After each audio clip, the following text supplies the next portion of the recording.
하지만 근래 많은 일본 전문가들의 노력으로 17, 18세기에 이미 근대의 토양이 형성되었다는 것이 알려지게 되었습니다. 내가 있어. 영화 범죄와의 전쟁, 승자는 결국 정치력을 발휘한 대부님입니다. 너그 서장 남천동 살지? 예? 내가 임마 너그 서장이랑 임마 어저께도 같이 밥 먹고 그 시절 거친 한국에서 큰 소리 치며 살기 위해 뭐가 핵심인지 파악이 끝난 그는 자신은 모든 걸 거래하고 살면서도 아들의 성적만큼은 타협하지 않았습니다. 영화는 결국 검사가 된 아들이 익현에게 손자를 안겨주는 익현의 해피엔딩으로 마무리됩니다. 결국 과거급제로 권력을 쥔 사람과 그 권력에 선을 댈 수 있는 사람이 이긴다는 영화의 결말을 바람직하다고 생각하는 사람은 많지 않아도 현실적이라고 여기는 사람은 많은 것 같습니다. 영화 부당거래도 마찬가지입니다. 최종 승자는 과거급제자입니다. 내부자들 역시 최종 승자는 과거급제자입니다. 너희도 저 꼴 좀 받았을 거 아니야. 어차피 승자는 공부로 권력을 획득한 사람이라는 테마, 주먹들끼리 아무리 싸워봐야 어차피 문인들이 승리한다는 이 테마는 할리우드 영화나 일드 등의 타문화의 이야기에서는 좀처럼 찾기 어렵지만 우리 한국 사람들은 이러한 이야기에 익숙합니다. 한반도인들의 이러한 전통적인 세계관이 잘 드러난 작품으로는 춘향전이 있습니다. 이몽룡, 이거 딱히 선행을 한 것도 아니고 어려운 환경에서 고학을 한 것도 아닌 그저 좋은 집안에서 태어난 도련님에 가까운, 이걸 생각해보면 딱히 응원해야 할 이유가 떠오르지 않는 이몽룡이 기생의 딸 춘향과 사랑에 빠집니다. 우리가 이몽룡을 응원하게 된 이유 하나는 변사또의 존재입니다. 변사또는 가문 덕에 시험을 치지 않고 벼슬을 얻은 음서제로 관리가 된 인물입니다. 이미 이 설정에서 변사또는 비호감의 자격을 충분히 갖춥니다. 변사또가 춘향을 탐하고 이몽룡이 암행어사로 돌아와 변사또를 벌하는 것으로 춘향전의 정의는 구현됩니다. 시험으로 권력도, 명예도, 사랑도 차지하는 이 플롯은 한국인들의 무의식에 무엇이 성공이고 누가 누구 위에 있는 게 맞는 것이며 더 나아가 어떻게 올라가는 게 정상적인 것인지 등의 감각을 세팅합니다. 공부로 신분 상승이라는 이 테마는 고려말 무신정권이 무너지고 문의 세력, 신진사대부들이 조선을 건국한 이후에는 별다른 붕괴의 계기 없이 지금까지 이어졌습니다. 그런데 오늘의 이야기를 위해 주목해야 할 부분은 공부보다는 상승의 가능성이 있었다는 부분입니다. 조선은 산업공상의 신분사회였지만 아주 희박하더라도 일단 상승 가능성이라는 게 있었다는 겁니다. 모두에게 같은 기회가 주어진 건 아니었지만 사실 그 시대에는 그런 희박한 찬스마저도 없었던 곳들이 대부분이었기 때문입니다. 시험으로 사람 뽑아서 나랏일을 위임하는 과거제는 6세기 때 중국의 수나라에서 처음 시작돼서 인접한 국가들로 퍼졌습니다. 그래서 유교문화권인 한국이나 베트남 등에선 과거로 관리를 뽑았지만 지구상의 다른 곳들에선 혈연지연이 아닌 다른 것들을 고려한다는 것 자체가 굉장히 급진적인 아이디어였습니다. 유럽도 19세기에 이르러야 시험으로 공무원을 선발하고 양성하게 됩니다. 그것도 영국이 자국 행정을 위해서가 아니라 세계 곳곳에 식민지가 생겨서 복잡한 일을 체계적으로 운영할 수 있는 시스템이 필요해져서 큰 제국을 운영해본 경험이 풍부한 중국의 사례를 참고해서 도입하게 됩니다. 또한 영국의 성공을 보고 다른 유럽 국가들이 따라하게 됩니다. 그 이전에 유럽 사람들의 마인드는 모르는 집 자식인데 어떻게 권력을 나누냐 였던 것입니다. 좋은 자리는 당연히 아름아름 추천으로 채워지는 거고 관직을 사고 파는 매간 매직도 많았다고 합니다. 이러한 추천 전통은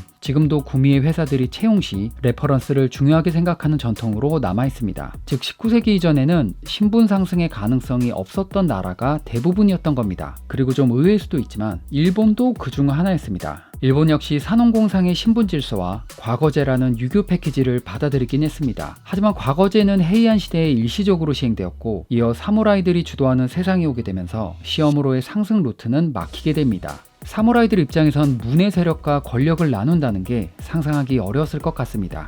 아니 어떻게 쟁취한 권력인데 목숨 걸고 칼 휘두르며 배가르면서 얻은 전리품인데 그걸 방 안에 앉아서 붓대 놀리는 백면서생들과 나눈다? 완전 죽 써서 개 주는 꼴이라고 느꼈을 것 같습니다. 그래서 사무라이들이 아예 이렇게 나옵니다. 아 그깟 공부 내가 할게. 무사들이 실무 관료를 담당하게 되고 전쟁이 없는 시기에 무사로서의 존재감을 학문을 통해 나라에 기여한 데서 찾으려는 무사들도 나옵니다. 에도시대 산업공상에 사는 선비가 아닌 무사이기 때문에 병농공상이라고도 할 수 있겠지만 시간이 갈수록 무사들이 학문을 함으로써 실제로 산업공상처럼 되기도 합니다. 산업공상 체제의 핵심은 최상위층의 사와 자상위층의 농 간의 관계 설정입니다. 왜냐하면 기본적으로 사는 생산활동을 하지 않고 농의 생산에 기생하는 계층이기 때문입니다. 게다가 농은 머릿수로는 사를 압도합니다. 그래서 사입장에서는 농이 군말 없이 이 체제에 순응하는 게 중요합니다. 일단 물리적으로는 도요토미 히데요시가 통일 후 농에게서 무기를 빼앗는 것으로 사회 안정의 첫걸음을 뗍니다. 하지만 이후 도쿠가와 막부 시절 250년 동안 이어진 평화와 번영은 힘으로 억누르는 것만으로 이뤄진 게 아닙니다. 인간은 빵만으로는 살 수 없고 사회가 유기적으로 돌아가려면 구성원들의 의욕적인 역할 수행이 필수적이기 때문입니다.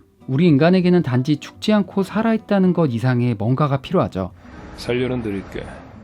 단지 살아있다는 것으로는 충분하지 않습니다. 생각해보면 삶이라는 것은 죽지 않았다는 생물학적 상태를 의미하기도 하지만 우리는 죽지 않고 살아있는 게 삶의 전부가 아니라는 걸 잘 알고 있습니다. 삶에는 산다, 어떠한 인생을 산다라는 적극적이고 주체적인 의미도 있습니다. 단지 죽지 않고 연명하는 게 아니라 하루하루의 삶을 통해 무엇인가를 향해 다가간다는 그런 감각이 중요합니다. 그게 합격일 수도 있고 육아일 수도 있고 사회에서의 성취일 수도 있을 겁니다. 그렇게 더 나은 미래에 대한 희망과 기대가 있을 때 우리는 삶의 의미를 느끼며 현재의 어려움도 하나의 과정으로 여기게 됩니다.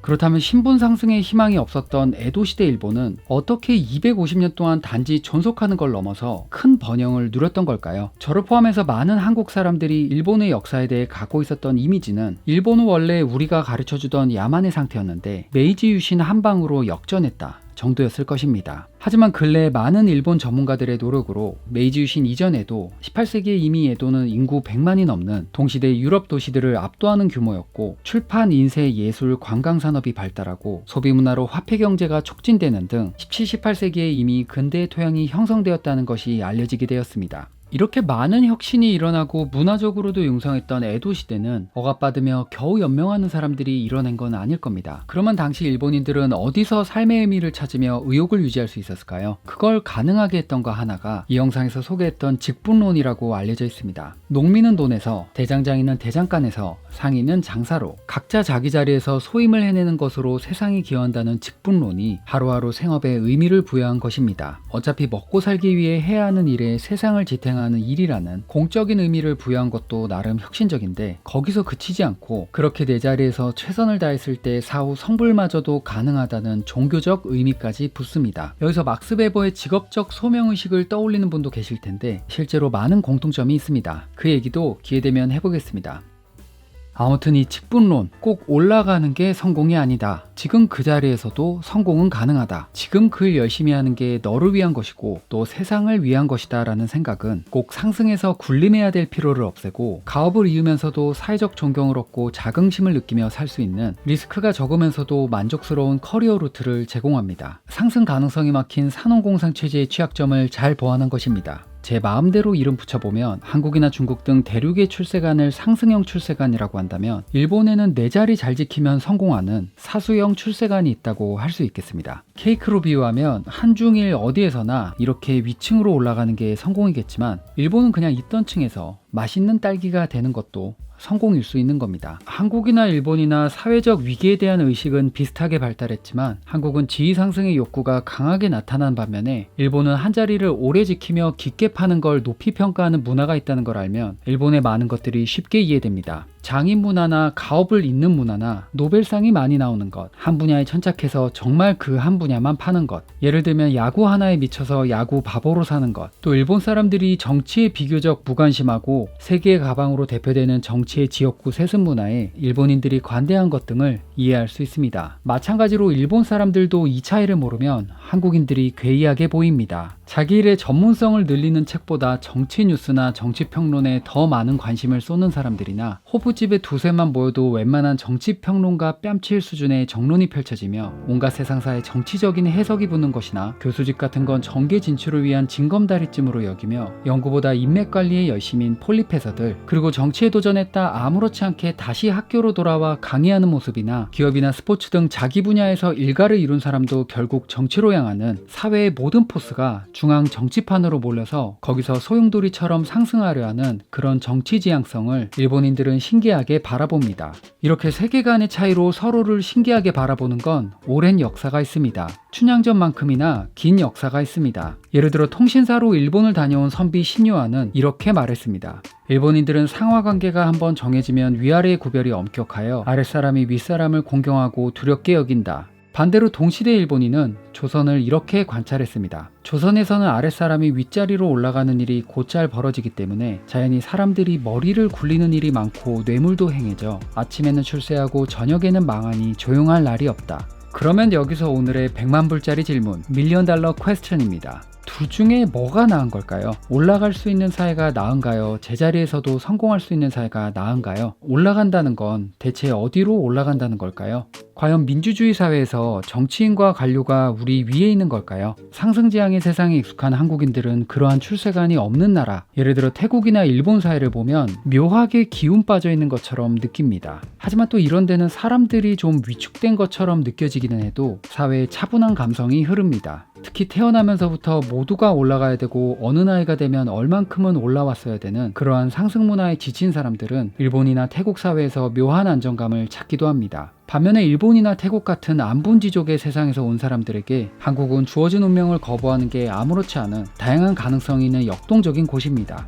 일단 무엇보다 한국 사람들이 화이팅이 있습니다. 여러분은 어떤 사회가 나은가요? 운명을 거부하는 상승 문화와 오랫동안 한 가지를 파고드는 천착 문화의 장점만을 취할 수는 없을까요? 댓글창에 생각을 나눠주시면 감사하겠습니다. 오늘은 좀 지루할 수도 있는 얘기인데 끝까지 들으시느라 고생 많으셨습니다. 시청해주셔서 감사합니다.